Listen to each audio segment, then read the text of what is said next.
Welcome to Connecting with Coincidence with psychiatrist Bernard David Beitman, MD. Dr. Beitman is the founder of the Coincidence Project. The project encourages people like you to tell each other coincidence stories. To learn more about Dr. Beitman's work, put Connecting with Coincidence in your web browser. You'll find his book, his Psychology Today blog, and the interviews from this podcast. And now your host, Bernard Beitman, MD. Welcome to Connecting with Coincidence. I am Bernard Beitman, a psychiatrist who does psychotherapy.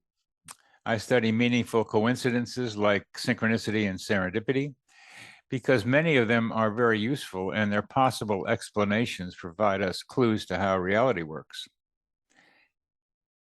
They also help us in our lives develop our own sense of self and soul and psychologically. You can order my new book, Meaningful Coincidences, in the text below for those of you who are watching this on YouTube. And my story today is entitled Restaurant Times 2.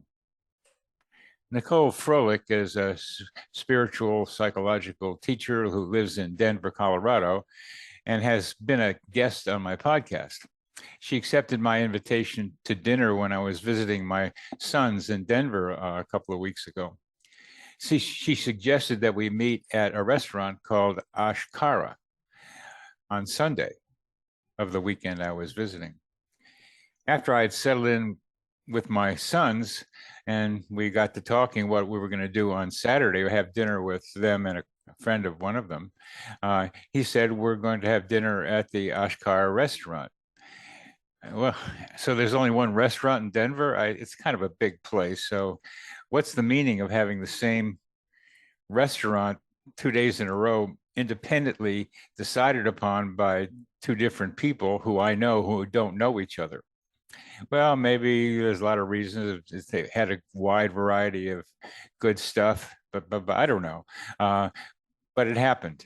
The practical part of that was I was familiar with the restaurant. I got to be pals with the bartender and welcomed me back the second day, and some of the staff, and they say, oh, aren't you a regular here? I'd only been there twice and had a great time just talking with them. And then I knew how the menu worked, and I had a great time both times. So you never know how these things happen, but that was a very nice coincidence of just regular everyday life. And there it was. Our guest today is Marissa Levin, who is a 5 times 30-year entrepreneur, speaker, best-selling author, and globally recognized growth and spiritual strategist. She recently sold her 4th company to build her legacy program, her legacy company, Marissa International. MI for short. MI works with those who are ready to do the hard work of facing and dismantling self-limiting beliefs, conscious and unconscious barriers to progress and patterns, stories and conditions that drive fear, hesitation, and stagnation when moving forward.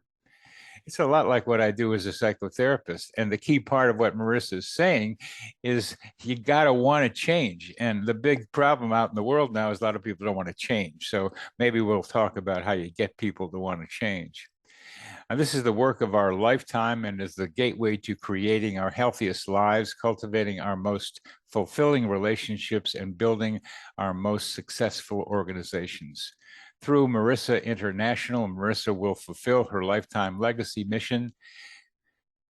Lifetime legacy mission, ladies and gentlemen, to empower 1 billion people to lead their most joyful lives.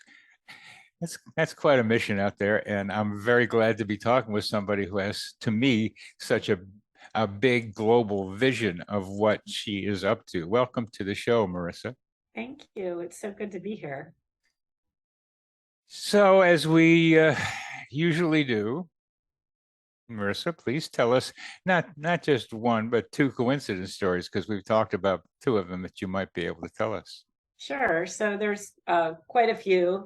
The first one that I actually just realized in the last week or so is, as I was sharing with you, Bernie, I'm a sea soul, and I actually have a necklace on that says sea soul. SEA. Mhm.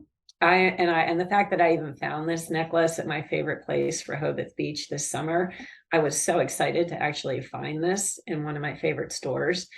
I just was born to be in the ocean, near the ocean. It's where I feel most connected to nature and to Gaia. And so I was so excited to actually find that necklace. Well, what I learned this week from actually my Kundalini yoga teacher, who Googled my name, I did not even know that my name Marissa means of the sea. Like, I had no idea. So I just think that that is the universe, bringing things into harmony. Clearly, I was meant to be named for the ocean. It's where I am happiest.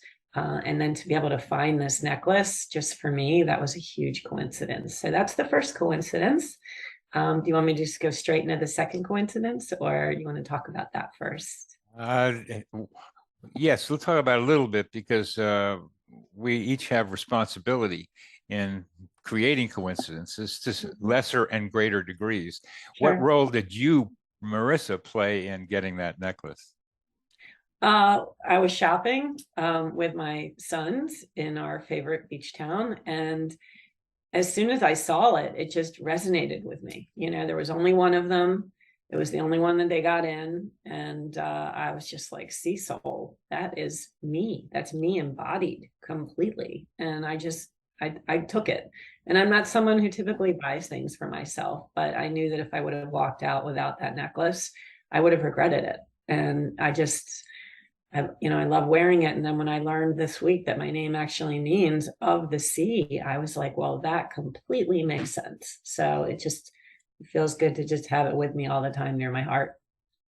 The coincidence is that you walked into the store when they had the sea necklace there. Yeah, yeah. You walked in, it was there. And it was your favorite. You like to go to Rehoboth Beach. I went there for my senior class trip after our last high school dance, and that was a long time ago, and it was not as built up as it is now. So I know a little bit about where you're talking about. And so you walk into the store when they have this only one time there, and it feels like it's meant to be, like the universe is doing something. Right.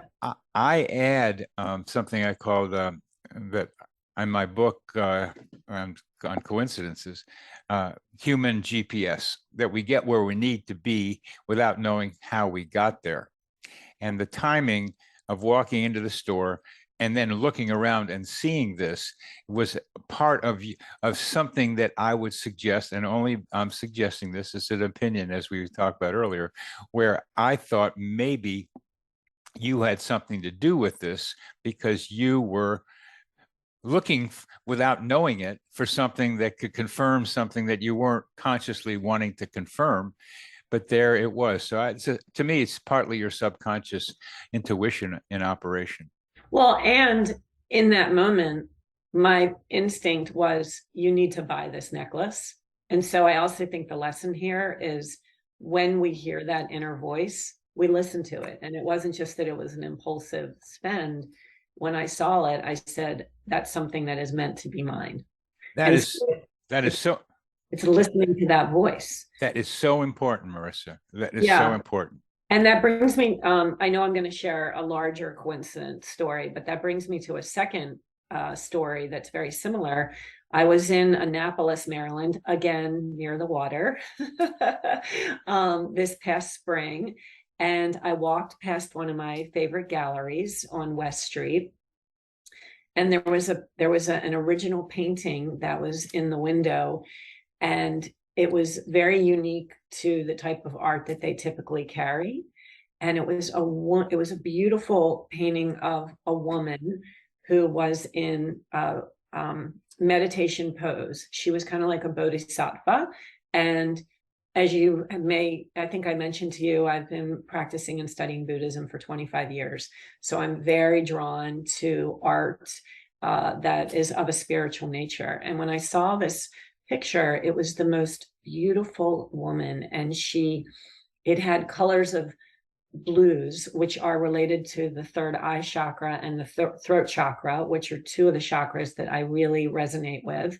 And it was a woman in the most beautiful field of flowers and a meadow. And she just had such a beautiful calm about her.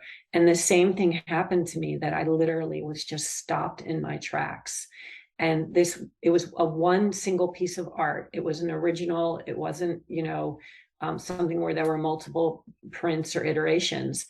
And I just was stopped in my tracks, and I felt like I had to have that piece of art.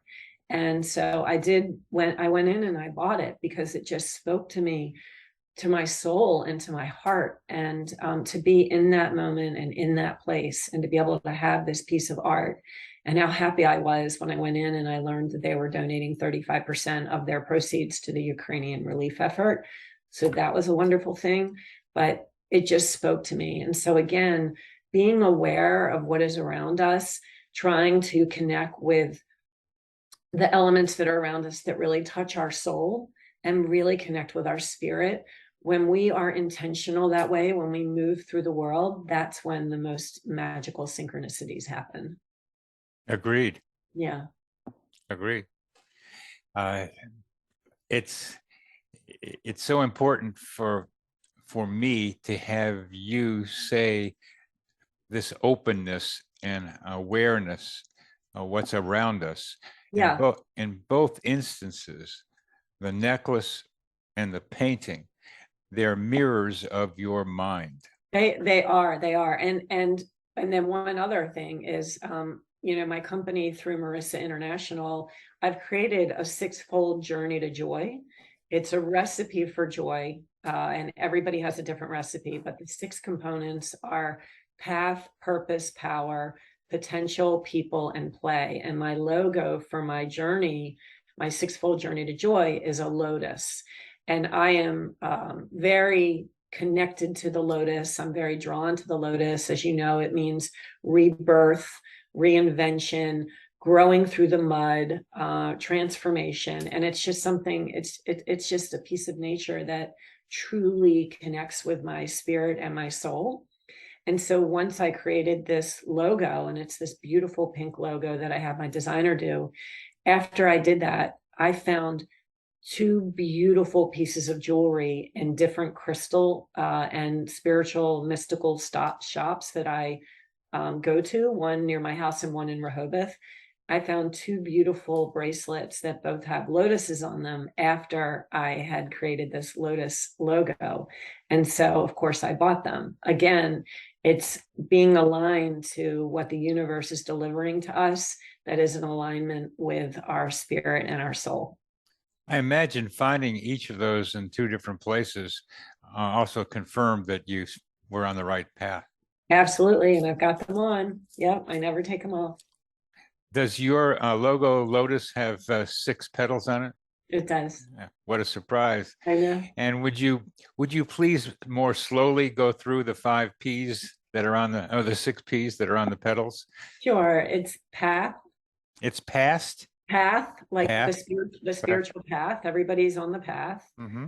Purpose, power, potential, people, and play.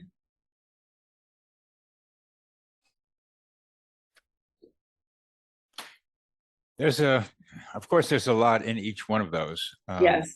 And the play, I play on the learning entertainment interface. That's where I like to go. I like to learn while playing or play while learning. It's just it's just fun. Both sides of that are just fun. But I want to focus on purpose, and we may get to your longer story, you may not. But I'm of the opinion that synchronicity is one way that we can help ourselves find purpose. What do you think of that? Synchronicity is a way to help us find our purpose. Mm-hmm. I think that synchronicity happens when we are in alignment with our purpose. I'm not sure if one comes before the other, whether purpose comes before synchronicity or synchronicity comes before purpose. It might be that they're interchangeable at all times. I think finding your purpose is a really difficult thing to do. Mark Twain said the two most important days of our life are the day that we're born and the day that we discover why. And I think that discovering that why, you have to go through a lot of trial and error to really get to that. I mean, some people discover it in their childhood and they started on a journey and, that's what they follow for, their whole life. But I think for most of us, we have to go through a lot of trial and error. And we have to be able to be in a place in our life where we can pause and where we can really reflect and unlearn what we have learned and get back to remembering who we are. And I think that the pandemic, really kind of gave a lot of people the opportunity to pause and to stop, because the entire world went on pause. And it was in those moments of reflection where we weren't on autopilot, where we could just kind of stop and say, what am I doing with my life?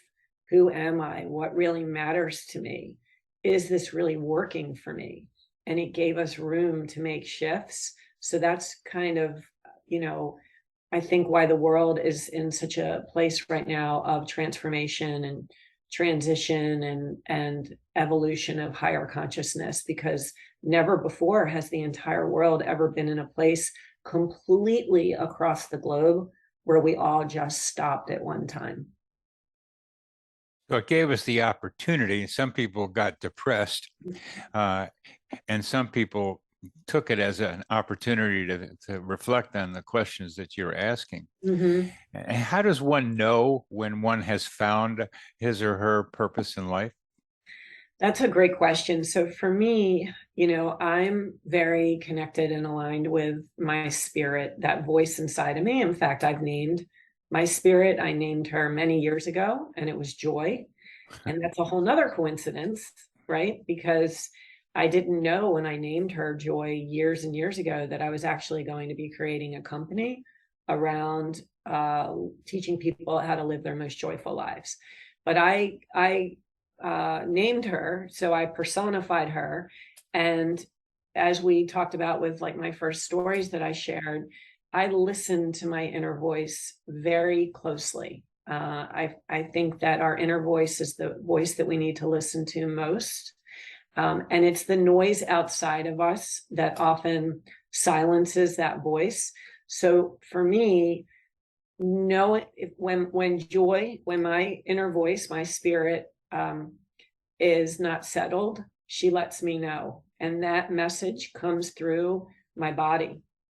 It comes through, and this happens to everybody, but they may not know it. But it comes through in the form of stress, of anxiety, of disrupted sleep, of negative thoughts, of not eating well, of feeling disconnected to others.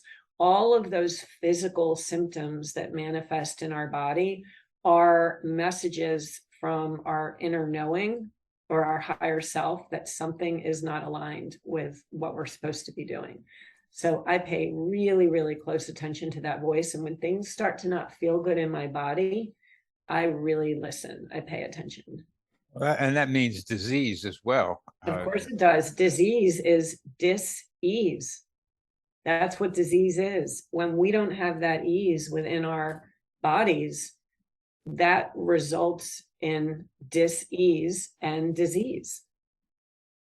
And we need to be able to pay attention to what that dis-ease is trying to tell us. Yeah. And a lot of times, we don't pay attention to it because it contradicts what other people expect of us. It contradicts the obligations that we've made to others. It contradicts what we've learned, right? What society imposes on us as good or bad, right or wrong, success or failure. And when we can really understand that all of that noise is just a story that it's not really related to who we are at our seat of consciousness, that's when we're able to fully relax into listening to that inner voice and being comfortable with who we are and how we're showing up. Beautifully said. Beautifully said. You are such a rebel in such a nice way. Oh, thank you. You're welcome. It's such a gentle way of saying, break those old ways of thinking, ladies and gentlemen. Stop that. No, you're saying no, as I think it's so important to say. It's got to come from inside of us. We got to listen to what's our bodies, our intuition, our voices inside are telling us. There's a little bit of a trick here, and I call it a trick or a learning curve, is to learn which messages to pay attention to, because sometimes you can be deceived. Could you talk about that a little bit? Well, again, it gets back to what we've been told, right? So, and I had this, I actually had this experience many, many years ago. I remember actually sitting on the beach, and I don't know what triggered it. It may have been a book I was listening to or a podcast, but in that moment, I was like, what is it that I've been taught? And what is it that I believe? And it started the unraveling of my belief systems. Wow, and that's an important that's a Satori kind of beginning of something. Be sitting on the beach near your favorite place to be, or in your favorite place to be, and somehow in a very quiet but strong way, what am I being taught? But what do I believe? That's a wonderful aha moment in a very gentle way that you describe it. It is, but it's also scary, because I mean, I'm 55, and so it happened many, many years ago. But I'd still been in the world for a long time, and my social structures, my communities, the way I raised my children, the decisions I made in my life, all of those things are based on belief systems. So when you start to question your own belief systems, you're really questioning every pillar that you've built your life on. And that can be a really frightening place to be. But the thing is, Bernie, once you hit that place, you can't go backwards. Once you really start to question, what is it that I believe in my soul versus what I've been taught to believe? Once you begin that introspection, you can't undo it. You can't undo it, because you start to question what everything looks like and how everyone shows up and what your own internal motivations are. And it can be frightening, and it's not something you can just talk about with the people in your life, because they'll look at you like you're crazy.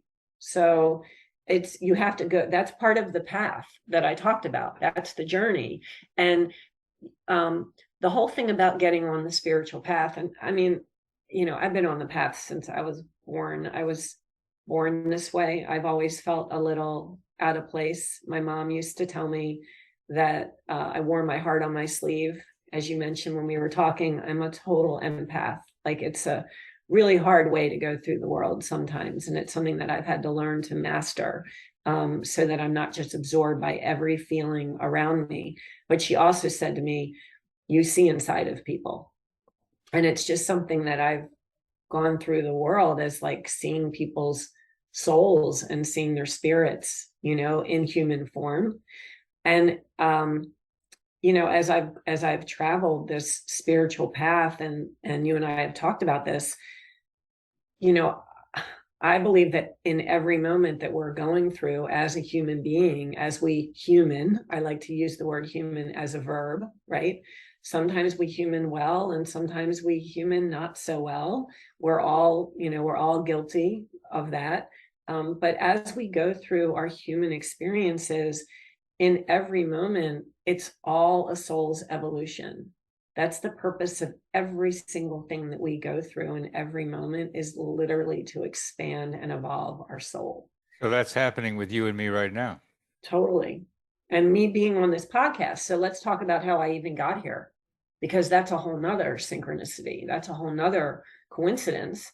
I was brought to you by Yannick Silver, who, by the way, is my soul brother. We have the same birthday. I mean, we are truly soul brother and sister. There's no question that we have that is not our first rodeo together in this lifetime. We are tied. Our souls are tied. And the fact that he brought us together, and that's how I met you, and now you and I are having this conversation, all of that was predestined. It was just, it all is unfolding exactly as it's supposed to. And with my personal lifetime legacy mission of wanting to empower 1 billion people to live their most joyful lives, you are one of my catalysts to help that happen, because all of your listeners and all of your readers and your whole entire community and network are going to hear this message. And in some way, Bernie, that's helping to fulfill my purpose of reaching the billion people. And that's what I was saying, like, I'll never be able to measure it. But if I move through my life with that intention to manifest impact on 1 billion people, it's the intention that matters. It's not the end result. Yeah. Yeah. It's the intention that matters. My thing, and I came up to it a different way from you, is that it didn't get too many ideas stuck into my head. My parents didn't talk to me that much. They're from Germany and spoke German with each other when I was growing up. So I was wandering around in the world in a safe environment, but not being told much except be home on time and be careful. And Sure. And here's what we're eating tonight and more, but that's a basic thing. So I got to like look around and wonder about what's going on around here because I didn't know. And I ran into early on in my life, my dog got lost, I got lost, and we found each other. And I was so happy to find him. That was a human GPS thing. We both found each other. It's like you with your necklace. I needed him. That necklace really filled something for you. And that and playing football and my father choking on his own blood 3,000 miles away from me, where I'm choking on something and didn't know why I was choking, also added to my understanding. A lot of other coincidences. So I just kind of, and playing football and other stuff, a lot of stuff were coincidences for me. And I say, there's something going on around here that they're not telling me. That's what I got. Yeah. I went to good schools. They didn't tell me something. So I said, okay, I'm curious. So I was trying to figure out what it was. And my life's purpose is to be able to increase meaningful coincidence awareness to as many people as I can without being able to say a number like a billion. But I'm trying to get it out there. So I kind of wandered into it because I was curious and wasn't told very much about how to think about things. Well, we just talked about 4 or 5 coincidences just for me. My necklace, my Bodhisattva artwork that I bought, the fact that I know Yannick, right? The fact that Yannick brought me to you. And then, as you know, I have like a very large 13-year coincidence trajectory. If you want me to share that, we talked about that. Well, what we can do with it is you kind of did what I hope we might do with that 13-year one, is that you have swung from vine to vine in the jungle of our lives, your life. And that I like to think of this going from one thing to the next. For me, it was a jungle gym on the playground when you go from one thing to the next like that. That's the way I think. You just reach out and grab the next thing and reach out and grab the next thing and reach out. And I've done that and you've done that. And it's a form of coincidence series that we're talking about that lead you in various places. So rather than going through that story, you kind of did it in a way already. One of the people you ran into is your soul sister or your twin flame, and the twin flame idea is out there. A lot of people are experiencing it and talking about it, and it usually has a romantic quality to it, that we're meant to be together and we're supposed to be kind of boy and girl together, but that's not all there is to that. There are other forms of having twin flames. Could you tell us about you with your twin flame? Sure, I'd love to. And the whole notion, or I'm going to say misconception, is that the twin flame is romantic and you're supposed to be with them forever. Both of those things are commercialized misconceptions. That's funny.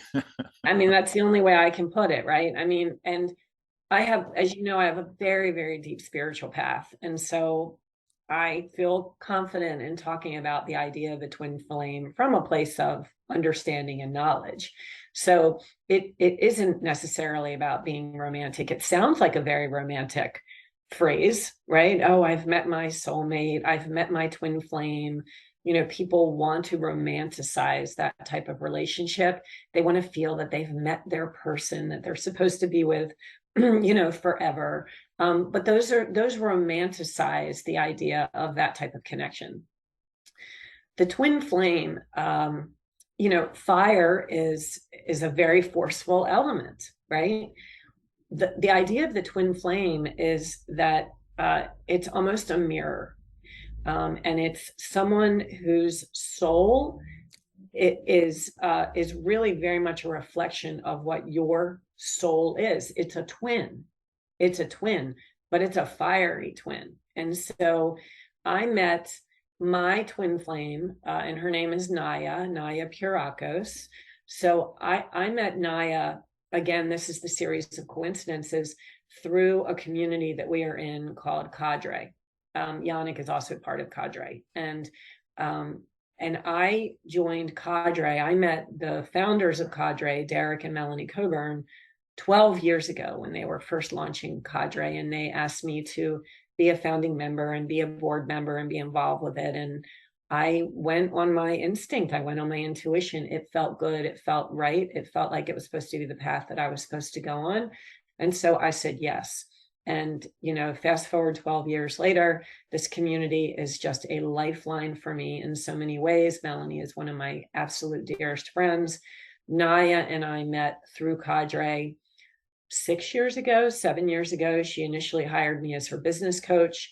That relationship was wonderful in that form, but it was clearly meant to be something much deeper and much more profound.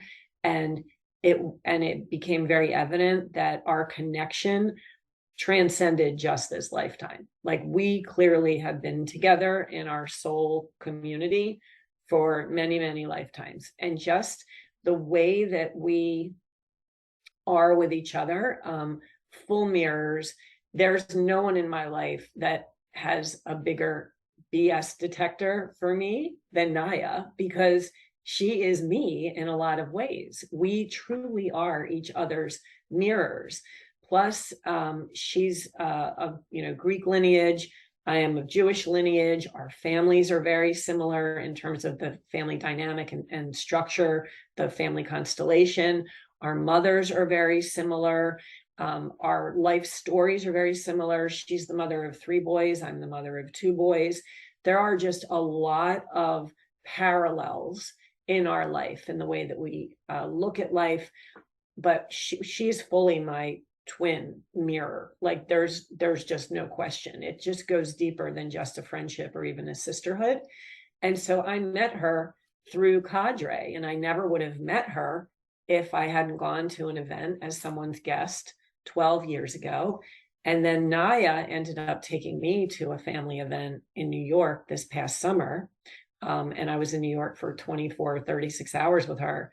And that led to a whole nother unfolding of a relationship that has since become very significant in my life, which I never would have encountered if I wasn't in New York with her. So it's just interesting the way all of the events have unfolded and transpired. But that relationship with my twin flame, you know, when you've met someone that they're not just a friend, they're not a romantic partner. There is something so much more deeper and so much more profound with the connection, and that they see all of you inside and out, because it is them. It is them in another form. And that's really what the twin flame is. I am you and you are me and we are we together. Yes, we've said that together, and You have. said, I am me, you are you, we are we. I am you, you are me, we are we. The 2 questions I have, fiery, you said. It's a fiery relationship. I mean, it can be uncomfortable, like, because you can't hide anything. Like there's, we feel each other's vibration and frequency all the time, Well, all the time. And sometimes we have to put some distance because sometimes I don't want to face myself. it's, to me, it's like it's two fire hydrants having their water things opened up and they're shooting at each other. That's the way I have experienced it, and I fear as rushing water rather than fire was what the way I've done it with somebody who I think is a twin flame of mine, and it was so intense that It's intense. it's had to get some distance to try to figure out how to like manage it. It's intense and people feel it. I mean, we have the same community of friends and everything. Oh, they can feel it around. They can feel. Oh, there's no question. There's no question. People feel our connection. Now, this energy frequency thing is so important. Yeah. I think each of us has a signature energy that it's like a fingerprint. It's ours. Not that other people have something like it. They can, but sometimes you have someone who's very much the same as your energy frequency, and that's what you just described. Completely. It's the same thing. Yeah. It's the same. And I've had this idea. This is a business maybe you could help us think about doing, is rather than matching people by questionnaires, match them by energy frequency. That'd be a great dating app. That's the idea. That's the idea. That's the idea. Yeah. But there's a few little tricks you got to be able to do about that. But you caught where that comes from. Sure. And I don't know, maybe I've said that to you and that the business can arise out of it, but because it would be a great connector app. It wouldn't be just dating. It would be finding people who are like you. It's a kind of a tribal thing where you can get estimates of connections by the frequency similarities. So that's one thing, the intensity of it. Yeah, you experience it as fire. I experience it as water shooting out from both of us. You also described discovering your shadow. I did. And that means she may be around the same time was discovering her own, which is the same as yours or very similar. So could you talk about your own shadow, how you found it with the shadow on the wall, Sure. And then how that also relates to your twin flame? Sure. Actually, we were together that night. Oh, you were? We were. What a surprise. What a surprise. Yeah, it was just the two of us too. We were at her house and we did a journey. So, we did a little psilocybin journey and it was just the two of us. And what was your intention in doing that together? What was our intention in doing it together? We both enjoy it and we just wanted to create a container just for the two of us and see what happens. That's what that was. Experience together, Well, to me, you wanted to see what was going to happen too. You put the two of you together, just the two of you, and put a little psilocybin into the mix. And hey, what's going to happen? I mean, that's part of the fun I like. Is like, I don't know. A little cacao, because I'm actually a trained cacao shaman, and that's a whole nother episode. Oh, Yannick got me on the cacao. I love that stuff. Yeah. So so we just had a little bit, but we were, I can remember that we were in the kitchen and we had all the lights off and we just had candles. And I remember turning around and the candle had cast a huge shadow of me on one of the walls. And I turned around and again, this is, I guess, that synchronicity, right? Where I was in the right place, in the right mindset, in just the right environment, with the shadow being cast on the wall. And I turned around and I was like, my shadow is here. And hi. Yeah, I was like, and she is beautiful. Like, ooh. She is beautiful. And I went over and I was dancing with her for like an hour. I mean, we had music on and I just was like, I want to connect with my shadow. I don't want to be afraid of my shadow. You cannot have light without the dark, right? Like we are both shadow and light. And so it was important to me she showed up for a reason. It was important for me to face her, to connect with her, and just to feel that I could embrace her in a very positive way. So often we are afraid of our shadow selves and the shadow side, right? The darkness of our personality. And there's really no reason to be afraid of it. It's part of what makes us all so beautiful. It's part of our soul. And so for me to be able to have that experience, to see my shadow personified on that wall, and to be able to connect with that shadow in that moment was a really sacred experience for me. And what was Naya doing during this time? I think, I'm not really sure. Maybe she was doing some mirror work, or I really don't know, but I know that I was in the middle of, I was with my shadow at the moment. You were Me and My Shadow is a old song from the 40s. And Right. you and dancing down the avenue is one of the lines. And that's what you were doing. And you had a good time, but shadow tends to be talking about our, like, parts of ourselves we don't want to pay attention to. How did that? Those are the parts that we can learn the most from. Agreed. Agreed. So embracing, and I've done a lot of shadow work, a lot of shadow study and a lot of shadow work. And my work with Marissa International really revolves around a program that I'm launching called the Self-Worth Rebirth Program. And it gets back to dismantling those stories, those self-limiting beliefs, those ingrained patterns that hold us back, that are not really connected to who we are.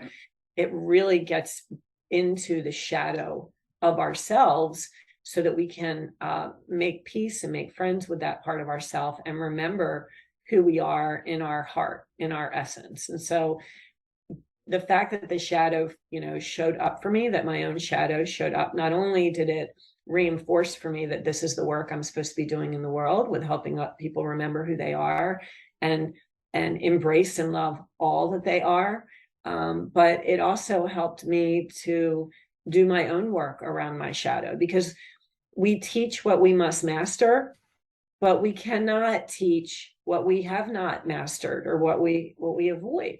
And so leaning into my own shadow work is really important, so that I can be a facilitator and a guide for others who are going to journey down that path.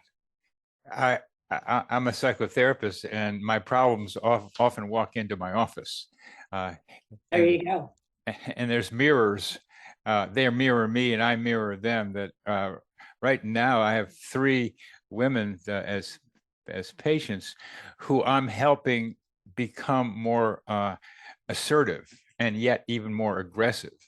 And it's really fun to watch one of them finally go get some boxing gloves and going into a thing where she's going to hit some stuff as well as do some exercises, and watching the assertiveness come out of a woman who's been suppressed for her aggressiveness as a child and a teenager, and that's coming out. She likes to get into fights, but she's been, oh, I'm so sorry. I'm so sorry thing a lot of people do. And third one, I just told her about that and trying to help her with them. And that's helping me with my own aggressiveness, because I used to be too aggressive and I got put down for that. And I would be a little hurtful and didn't know how to moderate it. And so now, as the coincidence thing expands, I'm learning to be able to be more assertive myself, and trust that feeling of being driven, but not having to slam the other person, which is what I had a tendency to do. And that's why we're in this business, to help our own self develop so we can help other people develop. Absolutely. And our most difficult relationships are our greatest teachers. Whenever I have anyone in my life that is difficult to work with, or, has caused me pain in the past, I always approach those relationships from not only a place of understanding, which transcends forgiveness. Understanding transcends forgiveness, but from a place That's good. Understanding transcends forgiveness. That's real. But I also approach these relationships with tremendous compassion and gratitude, right? So that's really, and moving to that place where the reason I endeavor to be at a place of understanding, which is beyond forgiveness, and with my own spiritual work, I'm there, is because when you're still in a place of forgiveness, you are still in that place where you feel that a transgression has happened, right? That someone has done something to you and you are forgiving them for that, that still keeps you in that victim mindset. And when you can move into the place of understanding, and understanding, number one, that everybody is doing their best in every moment, and understanding that everything that is done, or every way that someone shows up, and this gets to Don Miguel Ruiz and his 4 agreements, that nothing is ever personal, that it's never about us, the way people show up in our life. When we can truly understand that, and that's work I've been doing, Don Miguel Ruiz, for the last 25 years, when we can really move to understanding, that is the pinnacle of the human experience, I think, because nothing is ever personal, ever. Even when it feels deeply painful in the moment, it's not personal. It's just everyone else on their own journey trying to figure it out. And Ram Dass is one of my most important spiritual teachers. And in fact, that was another coincidence. He visited me, I'm not saying in a dream. I mean, like, he literally visited me a few weeks ago, because I'm embodying a lot of his work. But what he says is that we're all here just walking each other home. And so when we can get to that place of everyone in our life, looking at them, knowing that they are doing the best they can, that we can look at them from a place of compassion, and that we can look at them from a place of true understanding of their human nature, that they are flawed and they are imperfect and they are humaning the best that they can, it takes so much of our own suffering away.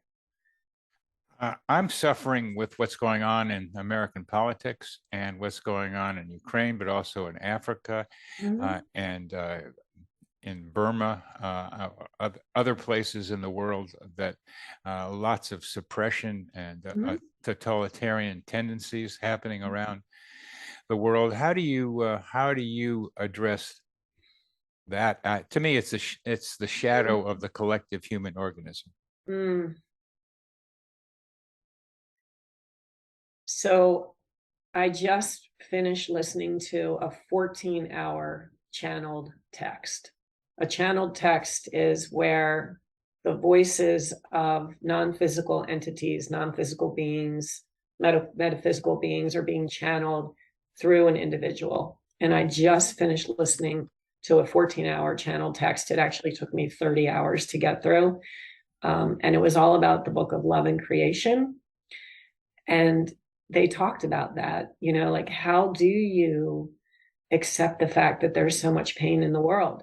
And Ram Dass has the most beautiful 6-minute clip called Quiet Mind, Open Heart on his Gaia series on the Gaia Network. It's called Quiet Mind, Open Heart. And that's the opportunity, that when you can move through the world with an open heart alongside of the suffering, when you can be in the suffering and still keep your heart open, that is the opportunity. The Dalai Lama sits for hours in meditation in a place of compassion. The flip side of that compassion is deep pain. So when we can be in a place of full compassion and an open heart in the midst of suffering, that's truly the ultimate spiritual nature that we can work to attain. There is light and dark in every moment. One of the lessons that Ram Dass shares in that video that I mentioned, and I'll send you the link so you can send it to your listeners, is that in every moment, there is deep, deep joy and deep, deep sadness. In every moment, in this moment right now, Bernie, there are people dying and people suffering, and there is birth happening as well. In every moment of our lifetime, there is deep sadness and deep joy. And when we can understand that, and we understand that that's the balance of the world, it helps us to accept the pain a little bit more. I, like a lot of people, see the collective human organism is destroying Gaia, destroying our habitat, at least the habitat that we have. Gaia is going to live past us. How do you view this destruction of our nest and how does that relate to your work? Oh gosh, this is like a whole nother episode. So I feel very deeply connected to Gaia, to our Earth and to our planet. And by the way, when you think of Earth and you think of planet, they're actually two different definitions. Our Earth vibrates at a specific frequency. It's the frequency of 432 hertz. It is a living, breathing organism. When you think of planetary frequency, that encompasses the frequency of the people and who are inhabiting the earth. So I wanted just to identify and define that for your listeners. There's something called a Gaia principle, and that is where basically Gaia, the earth is going to be here long after we're here. It just is. Gaia is going to do whatever she needs to do to remain intact. And so you look at global warming, you know, you look at the fires, you look at the hurricanes, you look at everything that's happening. It's all Gaia responding from a place of defense. She's going to do what she needs to do to stay intact. And there was a congressman a few weeks ago who was so disrespectful to a woman who was testifying about global warming. And he said, we have dominion over the earth. That is incorrect. We do not have dominion over the earth. We are visitors here. We need to show Gaia and the planet a lot more reverence, a lot more respect, and a lot more gratitude that we are here. We are suffering from global warming because of the harm we have imposed on Gaia, and she will exist long after we're gone. So what do we do about it? Raise consciousness. Have these types of conversations. This is what we do about it. Well, one of the things that going to stop it until we raise consciousness. One of the things you face and I face is people who have fixed beliefs about the way things are, like the congressman you just mentioned. Mm-hmm. How do you get to a person like that, or don't you, with his fixed belief that so many people have, that I am the king, I am all that is here, that is the most important thing, and the earth is for me to exploit? We're not going to be able to change everybody, but these conversations right here are a gateway to the change and to a path to higher consciousness. We're not going to be able to change everyone. Now, the good news is that the younger generations, right, the college students that are coming up, they have a lot more reverence and respect and appreciation for our planet. And I feel really optimistic about the human race and about the state of our planet, that fact that it's in the hands of the younger generations. They're the most globally conscious generation that has walked the planet. So they are, they're interested in ocean conservation and water conservation and energy conservation, and they are more tied to Gaia and to the planet than any other generation we've ever had, ever. So I feel that with the elevation of consciousness, the fact that we're having these types of discussions, with the way that the younger generations appreciate and see our planet and our environment, I feel hopeful. The younger generation had better pay attention to what you're saying they're paying attention to, because they're going to be facing a lot of devastation if something doesn't change in humanity's relationship to Gaia. They know that. And they know that. Yeah. And in fact, yesterday, I just read an article, I think it was in The Guardian or The Economist, I can't remember which publication, but they said that the next global pandemic that could potentially wipe out a huge part of humanity is going to come from global warming, because glaciers are melting and there are viruses within those glaciers that are 15,000 years old. I just read this, and I'll send you this article as well to post. They're 15,000 years old. And as the glaciers melt, the viruses become reactivated. And this happened in a country with an anthrax outbreak like 6 years ago. And the human beings that were affected by this anthrax caught it from deer carcasses, and they caught it from the runoff of a melting glacier. So as we continue to destroy the world and climate change and global warming continues to melt our glaciers at a ridiculously fast pace, we're going to be faced with viruses and bacteria that haven't existed in eons, and we're not going to be equipped to manage it. And that's all because of global warming. Yeah, I'm glad you call it global warming rather than climate change. It's just more accurate. And what I hear from you yet another thing to be afraid of for humanity. I mean, there's plenty of things, and what my part in this, and I'm asking you your part in this, is to help people become aware of meaningful coincidences, so that can help them recognize that their belief systems are too restricted, and they have to get into yet a higher consciousness to look down the way some of the younger people are, but yet further to be able to see what's going on in the whole place collectively, to be able to maybe do something about what we're facing. And that's what coincidences are, standard ideas in regular reality that can be able to, that everybody experiences in some form or another, that make you wonder what else is going on around here. And that's part of my job.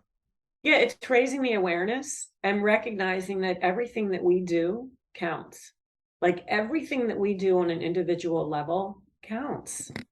It can't just be about ourselves. It's got to be about a collective effort and a collective consciousness.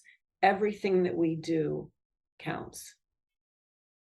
I agree. And that's where, to me, coming back to your 6 P's in your lotus, where I'm focusing on purpose and fun is so, play is such an important part of it, that finding your own purpose, what you can do individually to help by yourself do, but also how you can do things that are helpful to others, and then find those other people who are similarly working in the same way you are, much like an organ in a human body finds liver cells that are like other liver cells doing something like the same thing, to recognize that we are part of a collective human organism that needs each of us to play a part in our own cellular ability while being part of the collective and contributing to the whole thing's better functioning. Absolutely. It gets back to what Gandhi says, that we must be the change we wish to see in the world. If we don't want to be victims of global warming, if we don't want the increased fires, if we don't want the increased hurricanes and the tsunamis and the earthquakes, what are we doing on an individual level to protect this earth? What are we doing? And that helps, that goes back to your lotus, this, what is your purpose here? It's not, yes, it's important to be able to conserve things in your own home and recycle and watch how much energy you're expending. Those are very important, but even more important is what your purpose is on this planet, and how you can contribute to the collective human organism's better functioning on Gaia. Correct. Well, that's why I'm so interested in how you help people find purpose, because it's so important to help people find. And I hope, perhaps as I'm learning from you, and please do send me those links, particularly the Ram Dass one. Yeah, I will. That what I'm hoping that maybe you are hearing a little bit from me is that by becoming tuned into meaningful coincidences, you help find your purpose and help find your connections to others, so that we can function in a more harmonious way to stop destroying our nest. Correct. Yeah. Well, we've come to the end of our time here, and one question that I've kind of been hesitating to ask you, but I'm going to do it right here at the end, because it's so valuable to talk about relationships in the relationship. So you're empathic. What are you picking up from me as with your empathic capacity about me?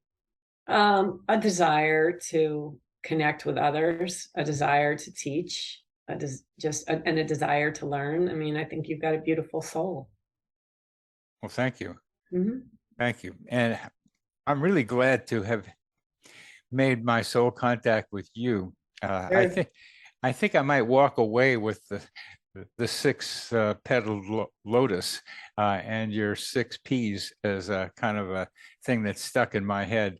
And I love the ocean. I'm a Pisces, and I don't know if you notice my logo here. It was like two C's. It looks like Yeah. back with, and they're linked, and it's on a blue background. So it's it's two C's, yeah, and it's also the C, and it's also the blue background, and I love that. it's also a Pisces symbol, which I didn't really recognize that I was putting together. That's great. Connecting with coincidence is where Yeah. it came from. So I'm an ocean goer already, also, and Excellent. I'm just delighted that we have had this opportunity to meet, and I thank Yannick for putting us together. So Most definitely. thank you very much for being with me today, and My pleasure. Thank you for doing the work that you do. you're welcome. Thank you too. This psychosphere is our mental atmosphere, like a hologram of cosmic consciousness.